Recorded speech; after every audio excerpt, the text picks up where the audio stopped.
Seperti juga ketika taraweh itu sudah dijalankan lagi di masa Umar gitu kan, Umar komennya kan apa? Ni'matu bid'ah hadhihi. Bid'ah yang paling baik itu ya ini, gitu kan. Nah, berarti kan ada istilah bid'ah yang nikmat gitu, bid'ah yang paling baik. Berarti kan ada bid'ah yang baik, ada bid'ah yang tidak baik. Bertanya tentang apa batasan bid'ah dengan ijtihad yang dibenarkan seperti terobosan para sahabat Rasulullah SAW.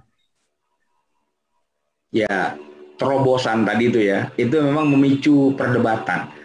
Tapi begini, perdebatannya adalah perdebatan kita aja sebenarnya. Mushaf, taraweh berjamaah di masjid ya, itu kalau mau dibilang apa itu bid'ah, ya sebenarnya itu bisa juga dibilang bid'ah. Tapi semua sepakat menggunakannya. Sehingga nanti ada kayak Al-Iz Ibnu Abdul Salam itu menciptakan istilah bid'ah itu ada dua. Ada bid'ah yang boleh dan ada bid'ah yang tidak boleh. Istilahnya bid'ah hasanah, bid'ah sayyi'ah gitu kan.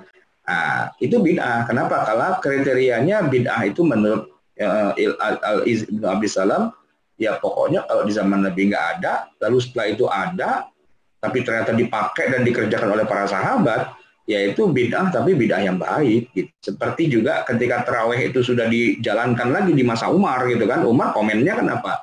Ni'matu bid'ah hadhihi. Bid'ah yang paling baik itu ya ini, gitu kan. Nah, berarti kan ada istilah bid'ah yang nikmat gitu, bid'ah yang paling baik. Berarti kan ada bid'ah yang baik, ada bid'ah yang tidak baik. Ini kalau menurut terminologi atau pengklasifikasian versinya Al-Iz Ibnu Abdus Salam gitu. Tapi nanti ulama yang lain ada yang mengatakan enggak. Kalau disebut bid'ah itu berarti yang salah aja, yang jelek aja. Kalau yang bagus tuh kita tidak menyebutnya sebagai bid'ah. Gitu. Jadi pengertian bid'ah menurut terminologi yang lain itu adalah sesuatu yang di zaman Nabi tidak ada dan disepakati itu haram gitu oleh para ulama. Nah, kalau itu berarti taraweh itu bukan bid'ah, mushaf bukan bid'ah gitu. Tapi lepas dari bagaimana cara mengklasifikasinya, semua sepakat mushaf boleh gitu, bahkan wajib malah ya gitu.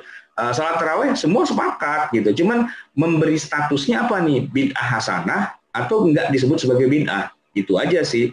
Nah, karena studi tentang bid'ah, apa itu bid'ah memang pecah dua. Ada yang mengatakan bid'ah itu hanya yang jelek saja, gitu ya. Kalau yang bagus nggak disebut bid'ah, tapi ada juga yang memasukkan bahwa bid'ah itu mau jelek mau bagus, asalkan di zaman Nabi nggak ada, itu namanya bid'ah. Nah, kita zaman sekarang berantem gara-gara urusan bid'ah ini, padahal kita belum sepakat. Kita mau pakai pendapat yang mana dulu nih? Bid'ah yang pokoknya jelek baru bid'ah, gitu kan? Atau pokoknya nggak ada di zaman Nabi, itu bid'ah nanti dia di dalam terbagi dua, ada yang hasanah, ada yang sayyi'ah. Itu aja kita udah berantem tuh dalam menetapkan kita mau pakai metodologi yang mana gitu ya. Belum nanti dalam memasukkan mana yang masuk bid'ah dan mana yang tidak gitu. Itu memang jadi bahan untuk berantem sama umat Islam tuh ketika membahas tentang apa itu bid'ah.